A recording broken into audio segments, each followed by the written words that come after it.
I'm Amy. Standing here in the middle of the Blue Coral Seafood restaurant, the air thick with tension, I can still feel the weight of that moment when everything changed. The black leather folder lies on the table, a symbol of the financial burden I've carried for far too long. My family sits around me, their expressions a mix of shock and anger as I refuse to pay the bill. It all started long ago, in a family where roles were defined before I even knew how to speak. I was the quiet one, the easy child. My parents, Richard and Linda, always doted on my older sister, Lily, who was 28 years old. Lily was the center of attention, loud and demanding. If she had a bad day at work, the whole household would revolve around her. She was constantly changing careers, from being a yoga instructor to a freelance graphic designer, never really settling down. Meanwhile, I worked hard in the finance department of a large corporation. I was good with numbers, and my job paid well.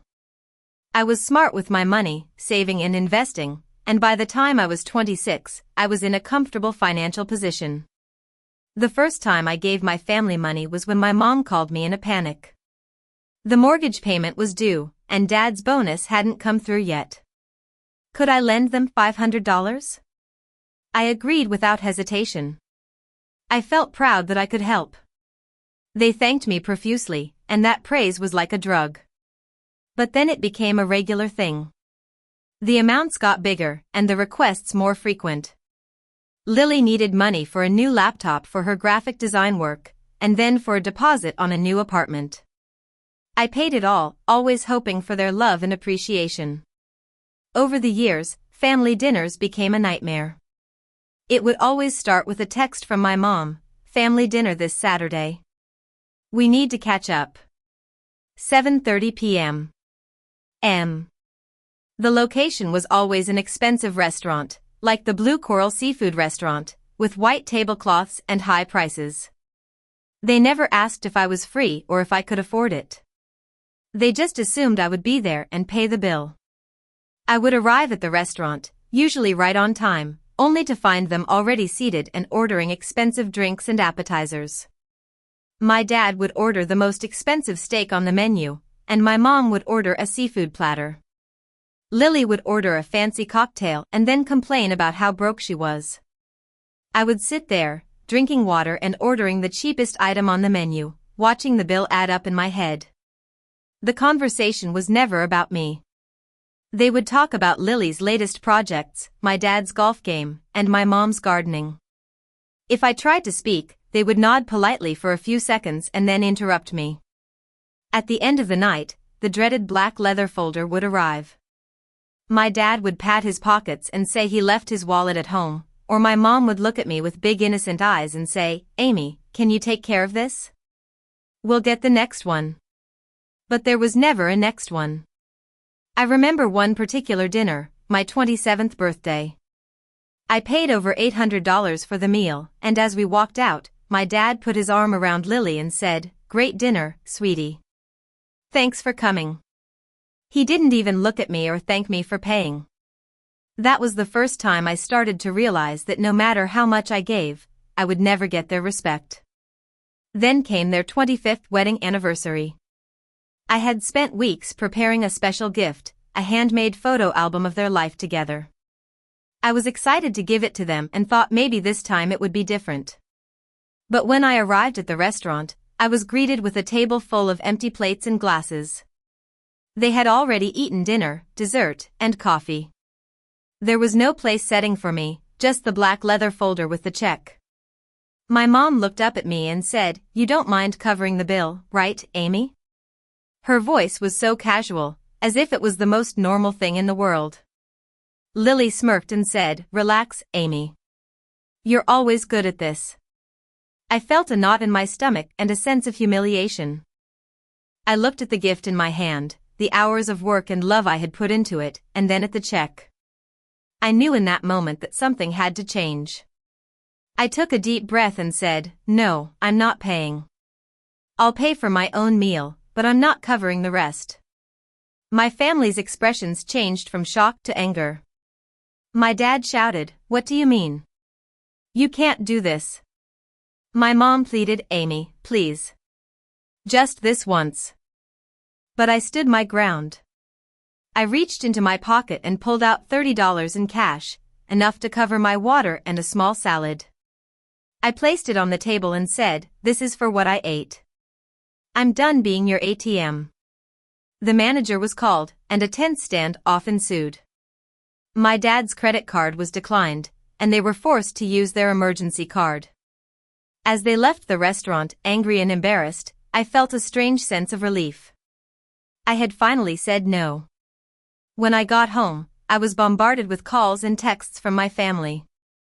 Lily called me selfish and ungrateful, and my mom said I had changed. But I didn't reply. I sat down at my desk and opened my personal finance software. I created a spreadsheet called the Family Tax and started going through my bank statements for the past 5 years. I was shocked to see that I had given them over $75,000.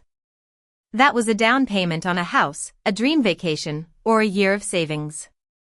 My boyfriend, Jake, sat next to me and asked, "Do you want this to keep going?" I looked at the number on the screen and shook my head. "No, this ends now," I said. I decided to stop giving them money cold turkey. I wouldn't announce it, I would just stop. The first few weeks were hard. I kept waiting for them to notice I was gone, but I forced myself not to respond to their requests. Lily asked me for money for rent, and I said no. My mom asked me to help with a medical bill, and I said I couldn't. They were angry and tried to guilt-trip me, but I stood firm. Then, about 2 weeks later, I received another invitation for a family dinner at the Blue Coral Seafood Restaurant. It was a test, and I knew it. I decided to go, but this time I had a plan. I dressed up in a nice suit and put on some makeup. I was no longer going to blend in and be the easy target. When I arrived at the restaurant, they were already there, sitting at a table with a large seafood tower in the middle. My dad was drunk and greeted me with a slurred, "There you are. We thought you weren't coming." I sat down and refused the champagne they offered, ordering iced tea instead. For dinner, I ordered a simple salad, while they ordered expensive steaks and seafood. As the meal progressed, they talked over me, just like always. They complained about money, even though they were ordering the most expensive items on the menu. When the check arrived, my dad started his usual routine of patting his pockets. My mom looked at me expectantly. I took the folder, opened it, and saw the total, $950. 50. I reached into my pocket and pulled out $25 in cash. I placed it on the table and said, "This is for my salad and iced tea. I'm not paying for the rest." My family was furious.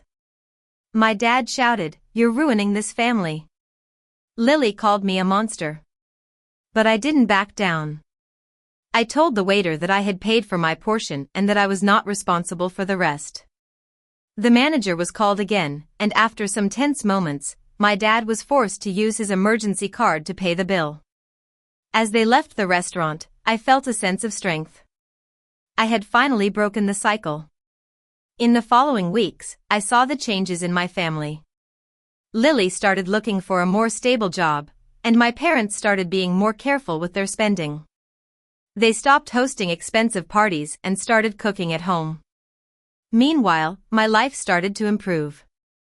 I was able to save more money, and Jake and I booked a weekend trip to the mountains. 6 months have passed since that night at the Blue Coral Seafood Restaurant. My relationship with my family has changed. We still see each other, but now we meet at a coffee shop.